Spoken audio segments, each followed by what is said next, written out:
Tito. Hindi ko po alam sasabihin ko. Sobra-sobra na po ata yun. Ano ba?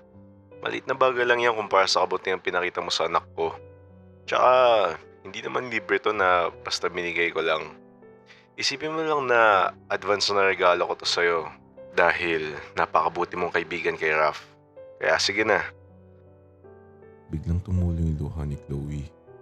Paulit-ulit siya nagpapasalamat sa amin ni Dad.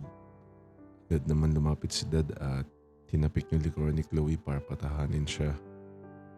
Thank you po, Tito. Alam ko pong hindi sapat yung thank you lang. Pero promise po, hindi ko po sasayangin yung tiwala at tulong na ibinigay niyo po sa amin. Huwag po kayo mag-alala. Pag po nakahanap po ako ng trabaho, makakabawi po ako sa inyo ni Raf. Naku Chloe, hindi mo kailangan isipin kung paano bumawi o magbayad sa amin. Sapat na sa akin na nakikita kong masaya at ligtas kayo ng pamilya mo. Ang hiling ko na lang, mag-aral ka na mabuti Chloe. Huwag mong pabayaan sarili mo. Opo, promise po. Sabi po kami magtatapos ni Raf. Nagulat ako at biglang bumilis yung tibok ng puso ko. Hindi ko inaasahang sasabihin niya yun. Bigla ako napangiti pero pasimple lang. Baka mahalata ni Dad, baka asarin niya na naman ako. O Raf, narinig mo yun? Sabay daw kayo magtatapos. Ano masasabi mo? Po? Sige po. Sige lang ba? Sabi na eh. Wala talaga akong takas dito eh. Dad, baka hinahanap na siya ni tita. Sabi ko po kasi saglit lang po kami. Ano Chloe? Teka, di na kayo kakain? Di na po dad. Pag alis, nagtataka akong tinignan ni Chloe. Anong sinasabi mong saglit lang tayo? Ito sinungaling to. Di ka naman nagpaalam sa nanay ko eh. Baka kasi gabihin ka. Madadal kasi yan si dad. Daming kwento niyan sa buhay. Ano naman? E di makikinig ako. Wag na. Sus. Tara na, hatid na kita. Mamadali ka bang pauwiin ako? Parang ayaw mo ako kasama. Di naman. Bakit? Gusto mo ba ako makasama pa? Makasama pa? I mean, samahan. Saan? Wala. Magsa 7-Eleven lang sana ako. Di na ako sasama. Uwi na agad ako. Nga pala. Yung 30K na binigay mo para mabayaran yung utang namin. Sabi ni Mama, thank you daw. Bisita ka daw bukas sa bahay. Gusto ka niyang pasalamatan ng personal. Sige sure. Paghatid ko sa kanya, tulala ako sa biyahe. Pero yung utak ko, nandun pa rin sa sinabi ni Chloe na sabay daw kami magtatapos. Di ko alam kung bakit paulit-ulit ko yung naiisip. Tapos, paulit-ulit din ako napapangiti. Napailing na lang ako.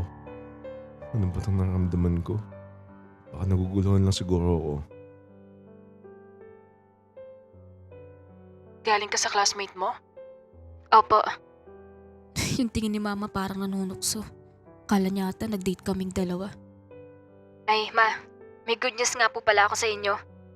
Ano naman yun? Kaya ako po kasama si Raf kasi gusto daw po ako makita ng dad niya. Bakit daw? Ang sabi po gusto niya daw po tayo bigyan ng bagong bahay. Ha? Bagong bahay? Opo. May bahay daw po sila na hindi na nagagamit. Pwede daw po tayo lumipat dun. Sasagot na daw po nila lahat. Kuryente at tubig, pati po gamit sa loob ng bahay. Sigurado ka ba, anak? Oo po, Ma. Nakwento ko po kasi yung nangyari sa atin at gusto daw po nila tayong tulungan. Hindi nga po ako pumayag pero pinipilit po talaga nila ako. Since naging mabuting kaibigan naman daw ako ni Raf. Naku, sobra-sobra naman ata yun, anak. Kakaya naman kung ganun. Sila din ba yung nagbigay sa'yo ng trip to Japan? Opo, Ma. Dad niya po yun. Grabe. Napakabuting tao naman ng mga yun. Ano ba pwedeng gawin natin para makabawi man lang? Yun nga po eh. Ayaw po nila. Basta daw po makapag-aral ako ng mabuti at makapagtapos. Ang sabi ko po, kapag makahanap po ako ng trabaho, babawi po ako sa kanila. Kaya pagbutihan mo, anak. Maswerte ka at naging boyfriend mo yung si Raf. Pakasalan mo na agad si Raf pag nakapagtapos kayo ng pag-aaral. Ha?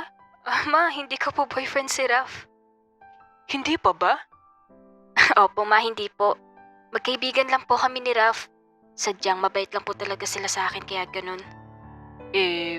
Mukha namang gusto ka ni Raf, anak. Akala nyo lang po yun, ma. Pero best friend ko po yun si Raf. Tsaka po, di ba, magbo-boyfriend lang po kapag nakapagtapos na ako. O siya, maglalaban na muna ako sa tita mo. Kumain ka na dyan at may pagkain na dyan. May kumatok sa pinto at pagbukas, nagulat ako nang makita ko si Raf. Oh, ginagawa mo dito? Sinusundo ka? Ha? Sabay tayo pasok. Teka, magsusuklay lang ako.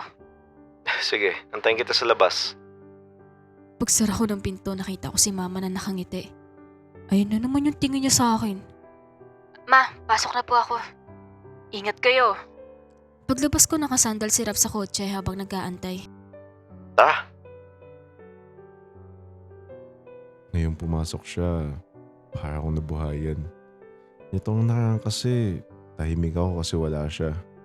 Kala ko talaga mawalan ako ng motivation eh. Wait, ano na naman to iniisip ko? Raf, may kopya ka ba ng mga naging lesson at mga sinulat sa board ng mga nakarang araw na absent ako? Meron. Binigay ko yung kopya sa kanya at habang kinokopya niya yun, nakatitig lang ako sa kanya.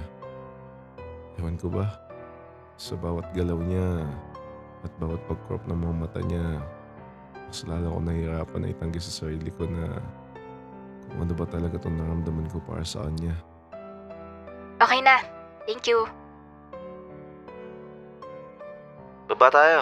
Oh, baka sabihin mo na namang busog ka ah. Hindi oh. Gusto ko nga eh. Tara. Bigla niyang hinawakan yung kamay ko at hinila pababa sa kantin. Ang tagal namin magkahawak kamay. Kaya, eto, bumibilis na naman tibok ng puso ko. Habang kumakain kami, si Chloe nagkukwento ng kung ano-ano. Totoo lang, nakatingin lang ako sa kanya. Pero, hindi ko masyado naiintindihan yung sinasabi niya. Hindi kasi mawala sa isip ko yung sinabi niyang sabay kami magtatapos. Idagdag mo pa yung hinawakan niya yung kamay ko kanina. Diba? Grabe, siguro kung ikaw yung nandun, matatawa ka din. Oo nga. Pero thank you, Raf. Kasi akala ko wala nang mabuting tao. Pero nagbago yun nung dumating ka. Chloe, Oh, gusto kita. Kinilig ka ba sa episode na to? Mag-join ka na sa membership natin at pwede mo kagad makita yung next part. Nga pala, 3 na yung advance video natin kaya sulit na sulit kung mag-join ka ngayon. Kita-kits tayo sa next episode.